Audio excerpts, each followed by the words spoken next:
ED काही कुणाच्या घरी उगीच चहा प्यायला जात नाही। काहीतरी कारण असेल, काहीतरी त्याच्याकडे माहिती मिळाली असेल, त्यामुळेच त्यांच्याकडे चौकशी झाली असेल। काही भ्रष्टाचार झाला नसेल तर त्यात घाबरायची काही गरज नाही आणि इतकं थरथयाट करण्याची काय गरज आहे। त्यांनी कितीही भ्रष्टाचार करायचा, सत्तेत असणाऱ्या चोऱ्यामाऱ्या करायच्या, महापुरुषांबाबत अपशब्द बोलायचे, मग नंतर यांनी दिलगिरी व्यक्त केली ती महाराष्ट्राने स्वीकारायची। याच्यावर भ्रष्टाचार झाला तर यांना टार्गेट केलं जातं। महाविकास आघाडीची सत्ता असताना आमची घरं तोडली, आमच्यावर चुकीच्या केसेस टाकल्या, अटक केली, सोशल मीडिया पोस्टवरून कार्यकर्ते व नेत्यांना चुकीच्या पद्धतीने अटक केली, ते दोषी चालतात आणि आता ईडीची चौकशी चालू आहे। पुढे काय होते ते बघू। एवढ्या थयथयाट करण्याची काय गरज आहे, असेही नितेश राणे म्हणाले।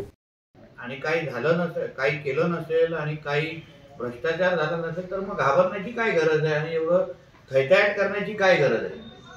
यांनी कितीही भ्रष्टाचार करायचा, यांनी कितीही चोऱ्यामाऱ्या करायच्या सत्तेमध्ये असताना, यांनी कितीही आमच्या महापुरुषांना अपमान बोलायचं, अपशब्द वापरायचं आणि मग नंतर ह्यांनी दिलगिरी व्यक्त केली तर मग महाराष्ट्राने स्वीकारायचं। ह्यांच्यावर भ्रष्टाचार झाला तर मग ह्यांना टार्गेट केलं जातं। मग ह्यांची जेव्हा महाविकास आघाडीची सत्ता होती तेव्हा आमची घरं तोडली, आमच्यावर चुकीच्या केसेस टाकल्या, खोट्या केसेस टाकल्या, अटक केली, आमच्या असंख्य सोशल मीडियापासून असंख्य कार्यकर्त्यांना, नेत्यांना चुकीच्या पद्धतीने अटक केली, ते दोषी चालतात। आणि आता ईडीची चौकशी चालू आहे, बघू पुढे काय होतं ना। एवढं थयथयाट करण्याची काय गरज आहे त्याच्यावर।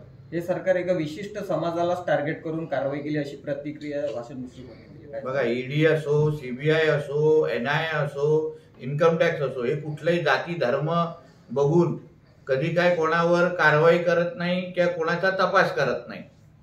पण भ्रष्टाचार करत असताना तेव्हा धर्म आठवला नाही का?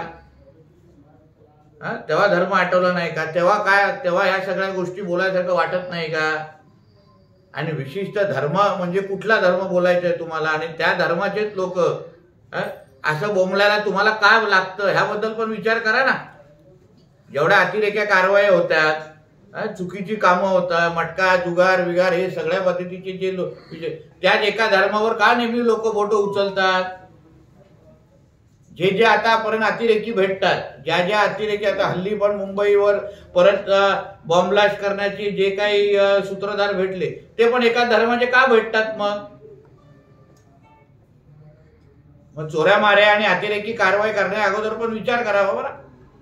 ईडीचा आधार घेत विरोधक बदनामी करतात आहे असा आरोप जयंत पाटलांनी केला। तुम्हाला परत तेच सांगतो, समजून घ्या।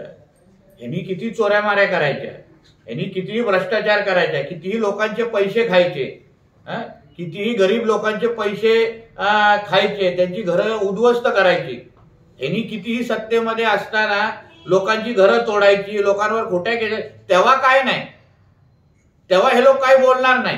2.5 वर्षाच्या महाविकास आघाडीचा जरा कार्यकाळ आठवा, नाहीतर त्यांना याद्या आम्ही पाठवतो। कंगना राणावत असो, राणे साहेब असो, अर्णब गोस्वामी असो, मी तुम्हाला 100 नावं तरी देतो जे हे लोकांनी चुकीच्या पद्धतीने कारवाई केलेली आहे, चुकीच्या पद्धतीने केसेस टाकलेले आहेत। ईडी, एनआयए, इन्कम टॅक्स जाती धर्म बघून कधी कारवाई करत नाही, कुणाचा तपास करत नाही। भ्रष्टाचार करताना धर्म आठवलं नाही का? विशिष्ट धर्म म्हणजे कुठला धर्म? अतिरेकी कारवाई, चुकीची कामं आणि मटका जुगार अशा व्यवसायांबाबत का लोक बोट उचलतात? चोरामाऱ्या अतिरेकी कारवाया करण्यापूर्वी विचार करावा, असं नितेश राणे म्हणाले। अश्विन शहा, विदर्भ न्यूज, वर्धा। बोलणार नाही। 2.5 वर्षाच्या महाविकास आघाडीचा जरा कार्यकाळ आठवा, नाहीतर त्यांना याद्या आम्ही पाठवतो।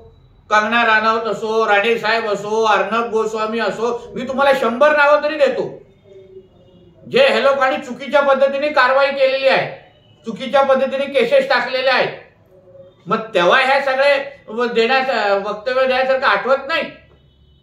दुसऱ्यांवर करताना फार हसायचे, एक दुसऱ्याला टाळ्या मारायचे, एक दुसऱ्याला गुदगुद्या करायचे, आणि मग आता सकाळ खराब झाल्यावर मग काय बोलताय? सुप्रीम कोर्ट, माननीय सुप्रीम कोर्ट, माननीय हायकोर्टाला ज्या पद्धतीने योग्य वाटतं, जे कायद्यानुसार आहे, ज्या घटनेनुसार आहे, त्या पद्धतीने त्या तारखा पडणार। त्याच्यावर आम्ही बोलणं हे मला नाही वाटतं उचित आहे। आणि धनुष्यबाण हा मुळामध्ये बाळासाहेबांच्या शिवसेनेतच आहे। तुम्हाला समजलं ना? काल काय झालं?